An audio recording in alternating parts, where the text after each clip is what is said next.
नमस्कार दोस्तों, आपका स्वागत है आदिशक्ति सर्विसेज के इस वीडियो में। भारत, जो विश्व का एक प्रमुख अनाज उत्पादक और उद्योग क्षेत्र है, अपने आयात और निर्यात के माध्यम से विश्व व्यापार में महत्वपूर्ण भूमिका निभा रहा है। इसी के बीच उड़द भारतीय भोजन में महत्वपूर्ण अंश है और इसका आयात महत्वपूर्ण है। अप्रैल 2024 में भारत में उड़द के आयात में वृद्धि का संकेत मिला है, जो म्यांमार की नई फसल की आवक से संबंधित है। म्यांमार, जो उड़द का मुख्य उत्पादक है, अपनी नई फसल की आवक के साथ विशेष ध्यान आकर्षित करता है। इससे उड़द की आपूर्ति में वृद्धि होती है, जो भारत के आयात को बढ़ावा देती है। अप्रैल 2024 में भारत में उड़द के आयात का अनुमान 68,295 टन है, जो मार्च के संभावित आयात 50,596 टन से अधिक है। इससे पहले अप्रैल 2023 में भारत में उड़द का आयात केवल 25,000 टन था।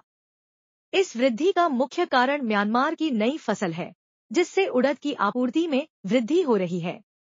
इस वृद्धि के साथ भारत के उड़द के आयात में सालाना वृद्धि का भी दृश्य है। वित्त वर्ष 2023 से 24 में भारत ने कुल 6,23,429 टन उड़द का आयात किया, जो पिछले वर्ष के 5,24,813 टन से अधिक है। इससे पहले वर्ष 2022 से 23 में भारत के आयात 5,24,813 टन था, जो पिछले वर्ष 2021 से 22 के 6,11,611 टन से कम था। इस वृद्धि का मुख्य कारण म्यांमार के नए उत्पादन के साथ व्यापारिक संबंधों में वृद्धि है, जो भारत के उड़द के आयात में वृद्धि को प्रेरित करती है। अप्रैल 2023 से मार्च 2024 तक के आंकड़ों के अनुसार भारत में उड़द के आयात में वृद्धि का सामर्थ्यवर्धन देखा गया है और इसमें म्यांमार की नई फसल का अहम योगदान है। अप्रैल 2023 में 25,016 टन, मई में 31,625 टन, जून में 40,895 टन, जुलाई में 34,325 टन, अगस्त में 48,624 टन, सितंबर में 59,723 टन, अक्टूबर में 80,912 टन, नवंबर में 80,156 टन और दिसंबर में 56,068 टन की मात्रा में उड़द का आयात हुआ।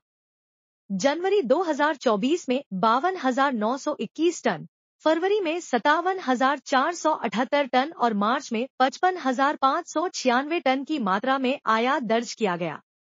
म्यांमार भारत का मुख्य उड़द आयातक है और इस समय में यहाँ उत्पादन की स्थिति बेहतर हो रही है, जिसका सीधा प्रभाव भारतीय बाजार पर हो रहा है। म्यांमार की नई फसल के संबंध में भारत सरकार का दबाव भी बढ़ रहा है।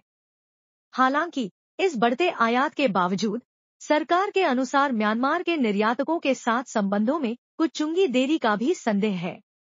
यह अधिक बाधाओं का कारण बन सकता है, जो आयातकों को उड़द की आपूर्ति को समय पर प्राप्त करने में अवरुद्ध करते हैं। सरकार के द्वारा पहले ही 31 मार्च 2025 तक की अवधि के लिए उड़द के शुल्क मुक्त और नियंत्रित आयात की अनुमति देने के बावजूद कुछ निर्यातकों को ऐसा नहीं माना जाता है कि वे समय पर माल की खेप मंगा रहे हैं। इसके अलावा म्यांमार के निर्यातकों पर यह भी आरोप लगाया जा रहा है कि वे भारत की मजबूती का नुकसान करते हुए उड़द के दामों में अनुचित बढ़ोतरी कर रहे हैं।